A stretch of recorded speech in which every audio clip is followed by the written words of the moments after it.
9 horas, somos Açores.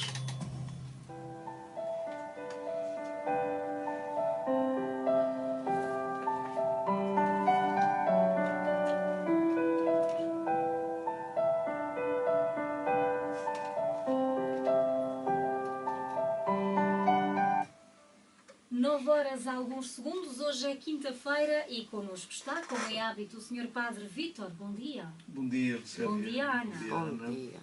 Bom dia a todos os nossos ouvintes do Asas do Atlântico. Está assim uma manhã cinzenta. Maravilhosa. Sim, podemos ver por esta perspectiva. De outono, com o sol, já era necessário. Já era necessário este tempo assim. Quem gosta do outono... Eu gosto muito deste tempo. Mesmo. Eu também gosto do tempo de chuva, chuvoso, não ventoso. Gosto tanto de vento. Acho que faz-nos bem, mexe connosco. Lá isso é verdade, mexe com o nosso estado de espírito, mas às vezes não pelo lado positivo. Pois é, depende também da perspectiva. Mas pronto. Não é? Hoje temos um texto muito interessante, tem muitas perguntas para te fazer hoje. Sim, senhor. Eu até já fico...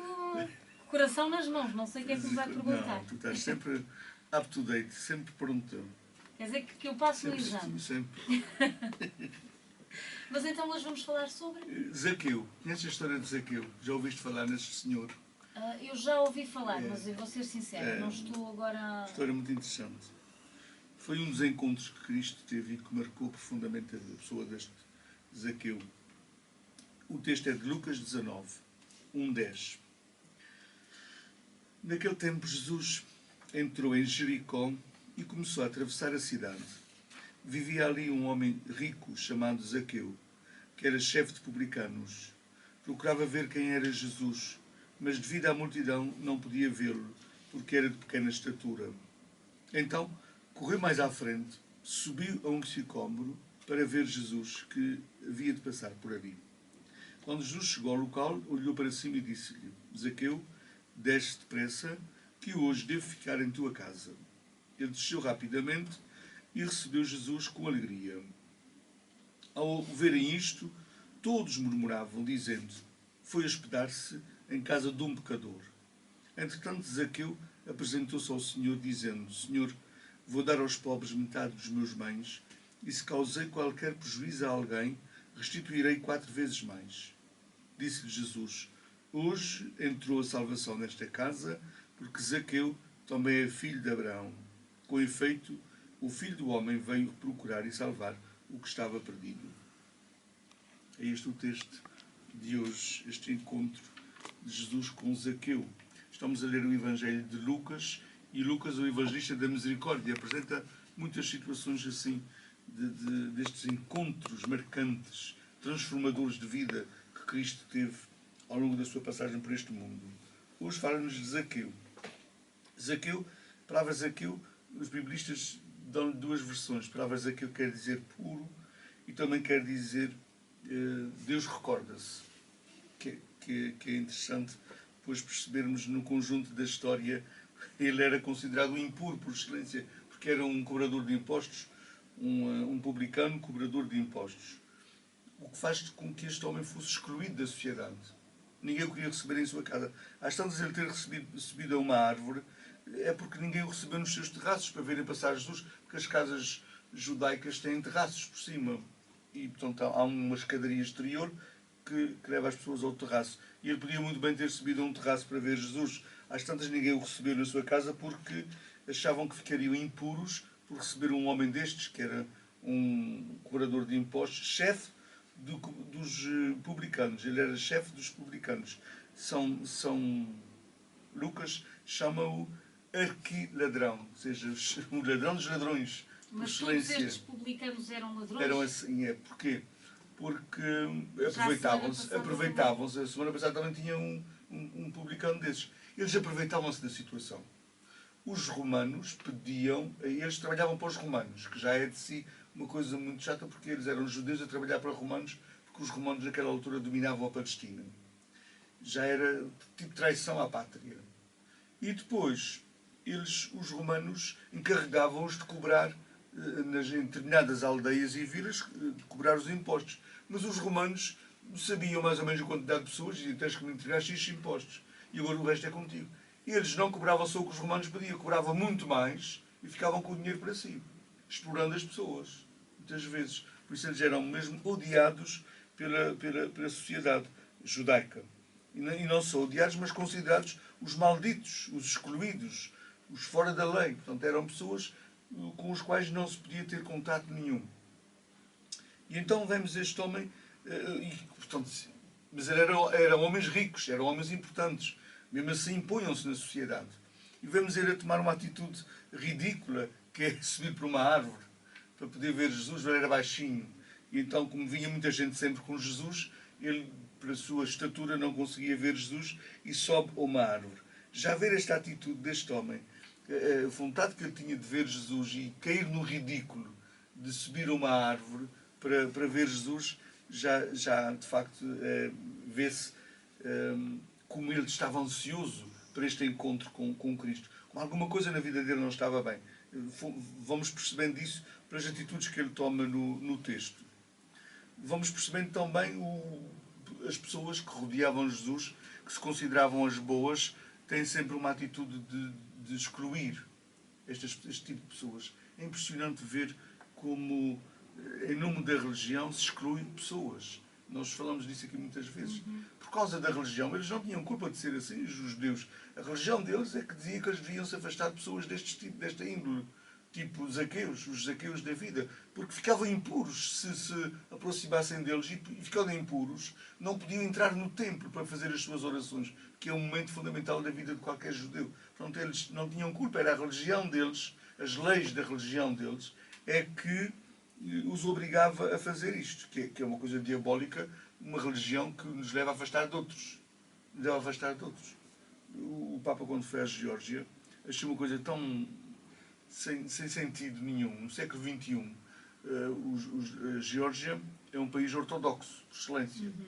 E então o Papa encontrou-se com o chefe deles, o Elias II, o patriarca deles. E havia manifestações cá fora a dizer: não és bem-vindo à nossa terra ortodoxa. Chamaram-no, deram-no nome ao Papa até lá.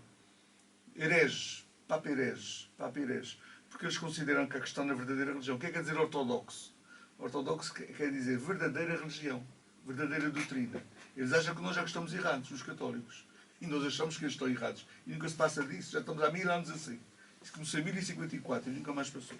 Mas eles, no século XXI, é estranho não temos essa atitude de acolher uma outra pessoa, mesmo que professe uma religião diferente. Não é? Eu acho uma coisa muito estranha. Se no tempo de Jesus isso existia, pronto, a gente tinha que recuar no tempo de 2000 anos. Mas agora, atualmente, o Papa foi fazer uma visita ao país, porque tem lá meia dúzia de católicos. Não vejo problema nenhum nisso. Num tempo de liberdade, acho essa coisa de as religiões nos obrigarem a excluir os outros é uma coisa muito estranha. São leis muito estranhas. Bem diz o Dalai Lama que a verdadeira religião é aquela que melhor acolhe o irmão. Que mais bem faz o irmão. Pronto. Não precisa. Por isso é que não tem religião também. Não precisa das leis estarem a afastar-nos dos outros. É uma coisa tão... Não sei como é que se lida com isso no século XXI. No tempo de Jesus era assim. E Jesus foi cobrando com isso. Jesus foi cobrando com essas barreiras. Foi cobrando com essas barreiras. Jesus é o mesmo. O Jesus dos ortodoxos é o mesmo Jesus dos católicos, o mesmo Jesus dos protestantes, o mesmo Jesus dos jeovás, o mesmo Jesus... Quer dizer, não tem lógica. É curioso, 2000 anos depois. Continua... As pessoas deviam ter o descaramento era dizer assim: olha, nós não queremos nada a ver com Jesus, porque o Jesus não era assim como a gente está sendo na nossa religião. Isto é uma coisa qualquer que a gente inventou, que alguém inventou e que nos faz ser assim exclusivistas. A gente quer ser exclusivistas, mas não pode ser em nome de Deus nem em nome de Jesus. Queremos ser assim, não queremos acolher mais ninguém da nossa religião, de outras religiões, muito menos dos católicos, mas queremos ser, mas não, isto não tem nada a ver com o nosso Senhor. As pessoas deviam fazer a declaração de interesses logo de início. Porque fazer isto em nome de Deus é dar nomes a Deus que Deus não tem. E é muito grave. Então não é dar nomes a Deus que Deus não tem. E então atualmente não tem lógica. Depois vemos aqui uma coisa muito interessante, a inversão daquilo que é a nossa maneira de pensar em relação a Deus. Quando a gente se refere a Deus, para onde é que o nosso olhar se vira normalmente? Quando a gente se refere a Deus? Cima. Para cima, não é? É curioso que neste texto, invertem-se as posições. Ele olha para baixo, Jesus, ele está em cima da árvore. o Zaqueu está em cima, a criatura está em cima, E olha o para pecador baixo. está em cima, e quem é que está em baixo que olha para cima? Jesus. Jesus. Deus olhando para cima, para a criatura. Jesus é Deus. Está olhando para cima para a criatura. Para dizer àquela criatura que ela é muito importante para ele. Que se fosse só por causa dele que ele viesse a este mundo, ele viria a este mundo só por causa dele. Dizer a importância que aquele homem tem na vida de Jesus. É Jesus que olha para cima. Normalmente, quando a gente se dirige a Deus, a gente olha para cima. Jesus é que está olhando para cima. Jesus é que se baixa e põe a pessoa no pedestal em cima e olha para ela. Isto é tão interessante nós vermos estes pormenores. Não estão aqui por acaso. Lucas não põe estas coisas aqui por acaso. Põe para nos fazer pensar. Ele olha para cima como se nós é que fôssemos deuses. Como se nós é que fôssemos Deus. Zaqueu para ele foi Deus naquele momento. Para Jesus, Zaqueu que era Deus. Por isso é que há um biblista que diz que o nome Zaqueu quer dizer Deus recorda-se, para dizer que Deus não se recorda do pecado, recorda-se do tesouro que existia dentro de Zaqueu e que estava escondido e que Jesus queria trazer ao de cima. Quis trazer ao de cima. E de facto, Zaqueu revelou-se logo a seguir.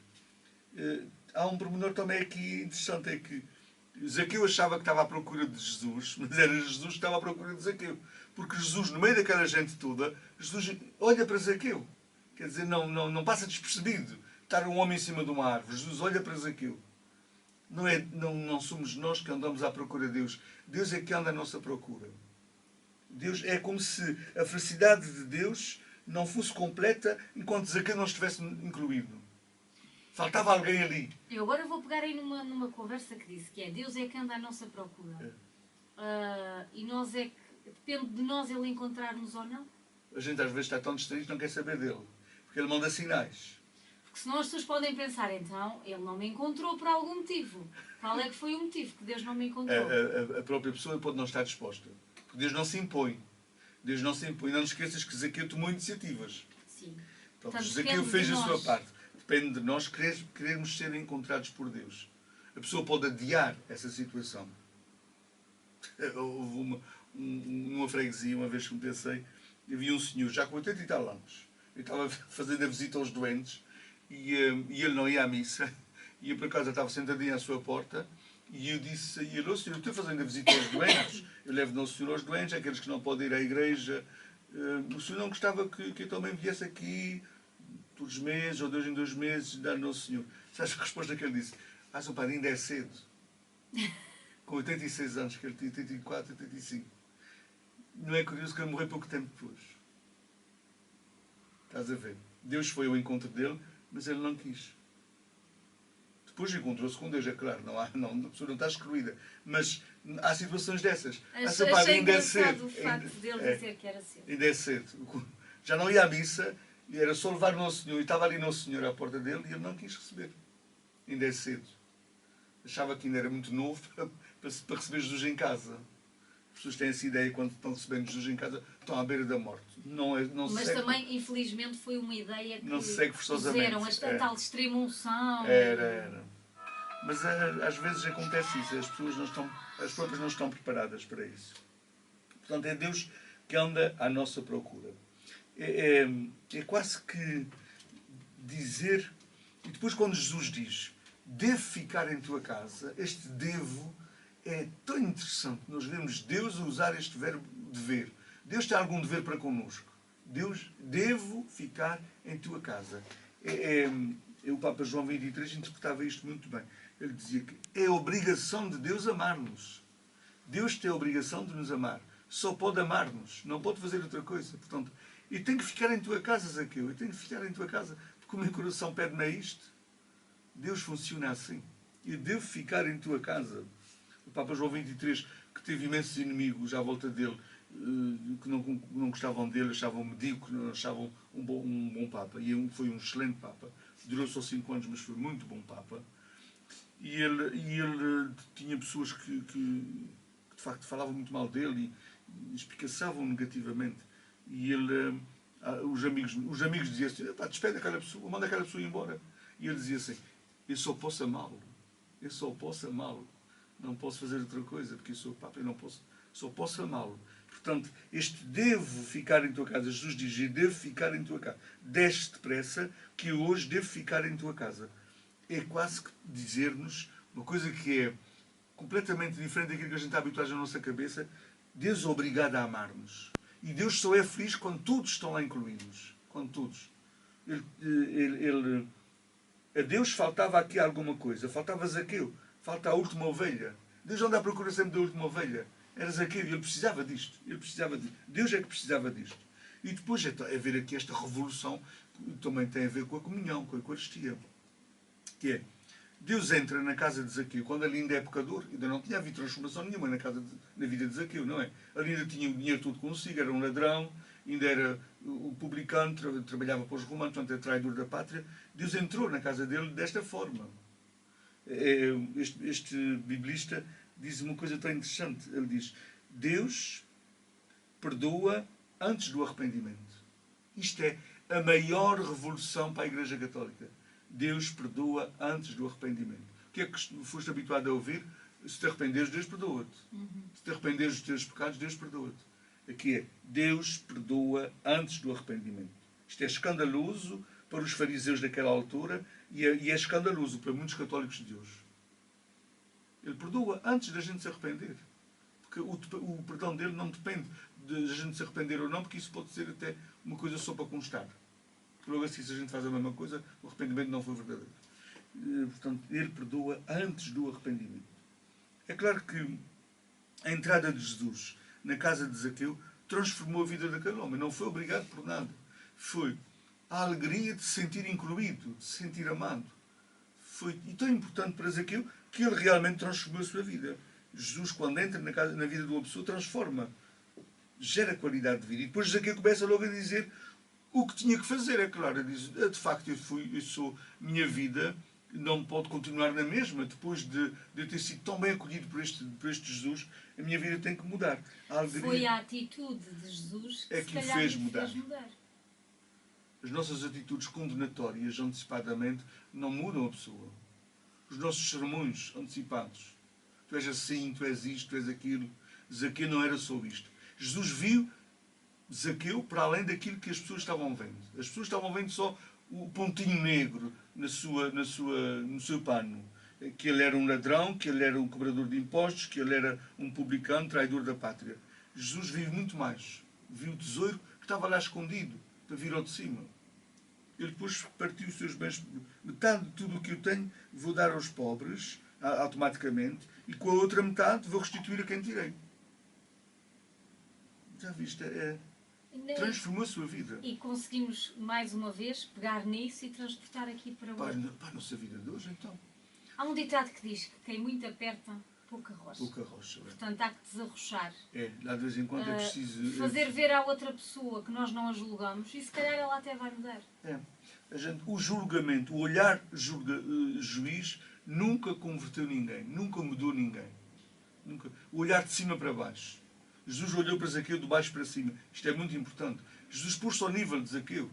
Mais inferior até do que Zaqueu. Ele sentiu-se tão bem acolhido, Zaqueu, com aquele olhar de Jesus, que foi o suficiente para dar a volta. Não foi um olhar inquisidor, não foi um olhar apontando o dedo. Não foi um olhar dizendo que era melhor do que ele.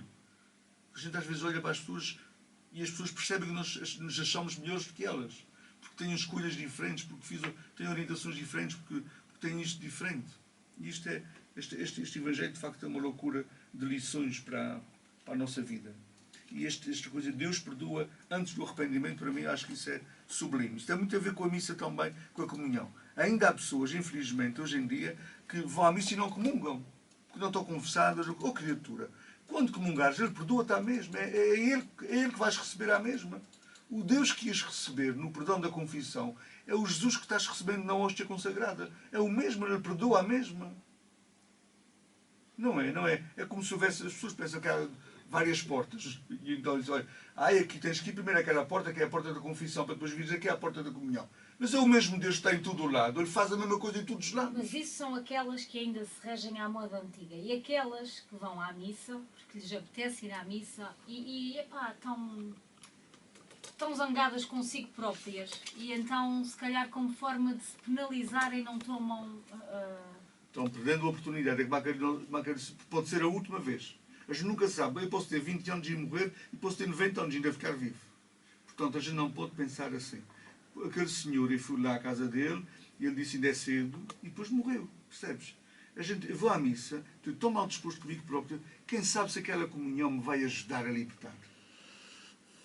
Mas pode ser isso. Eu estou tão mal disposto comigo hoje, eu acho que errei, ou eu acho que eu não mereço sequer tomar Nosso Senhor. É nessas alturas que se deve tomar. Pode ser, se calhar, nessa Eu perspectiva. acho, pois, mas nessas alturas é que se deve tomar, porque esses raciocínios são todos raciocínios que não te ajudam a libertar. Se tu estás na igreja mais pesada do que entraste, é porque não foi só o problema da igreja, foi o teu problema também, a tua atitude dentro da igreja. A tua atitude também é importante na igreja. E depois, claro, ajuda também o facto de eu, quando andei na catequese e quando me confessei pela primeira vez e quando tomei a minha primeira comunhão, o senhor padre dizia que se eu não me tivesse confessado, não podia tomar Nosso Senhor. Era a perspectiva naquela altura, porque eu não tinha lido Zaqueu, com certeza. O Zaqueu, Jesus entrou na casa de Zaqueu antes dele se confessar. Percebes? Uhum. Jesus já estava lá. É tipo a comunhão antes da confissão. Porque nenhum sacramento precisa de nenhum sacramento para ser válido. Percebes? Cada sacramento basta a si mesmo. E o Deus que está na confissão é o mesmo Deus que está na comunhão. Ou seja, quando tu comungas, Ele também te perdoa. A mesma. Portanto, se tens pecados, comunga. Se não tens pecados, até nem sequer precisas comungar. Não, isso então é impossível. Aquilo é para quem tem pecados. Não achas? Sim. Porque somos pecadores, é que precisamos da hóstia. Os anjos não comungam. Não têm pecados. São anjos. Os pecadores é que precisam, que somos nós.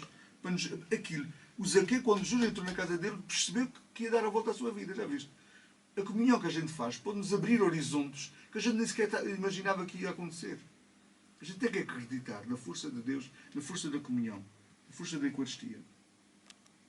Uhum. Volto a fazer-te a pergunta. Qual é a diferença entre o dia de Todos os Santos e o dia dos Fiéis Defuntos? Já me fiz essa pergunta no ano passado, Sr. Padre. Espera aí. Vou lá buscar, tenho que ir lá buscar aos meus... qual é o dia de diferença de Todos os Dia Santos? 1 chama-se o Dia de Todos os Santos. Sim, O dia é 2, verdade. lembro que o dia 2 é comemoração dos Fiéis Defuntos. Qual é a diferença entre uns e outros? Eu sei que o Sr. Padre já me disse, mas agora neste preciso momento, ainda se calhar se nós não estivéssemos no ar, se calhar não havia a pressão de eu responder certo. Não, Relembra-me lá, se faz favor. Eu acho que no dia 1 celebra-se os vivos e no dia 2 celebra-se os mortos. Exatamente, Os foi santos, isso que me disse o ano os santos passado. que estão vivos celebram-se no dia 1. Os santos que já morreram celebram-se no dia 2. Que essa história de purgatório e disso, isso é construção que um dia a Igreja vai desconstruir. Quando a Igreja estiver preparada, vai desconstruir tudo isso. No dia 1 celebra-se os santos vivos, que somos todos nós. Jesus viu em Zaqueu, a santidade estava lá escondida e trouxe-a ao de cima. Todos nós temos santidade dentro de nós, todos nós temos bondade dentro de nós. Às vezes ela é escondida por aquilo que são as nossas escolhas de vida. Mas não é isso que as pessoas pensam. Pois não, que é eu sei. 1 de novembro, falamos disso aqui o ano passado, em que as pessoas vão aos cemitérios ver as pessoas que já partiram. Então se nós estamos no dia 1... Devia-se visitar os vivos. Exatamente. Visitar os vivos, os santos vivos, que estamos todos nós cá.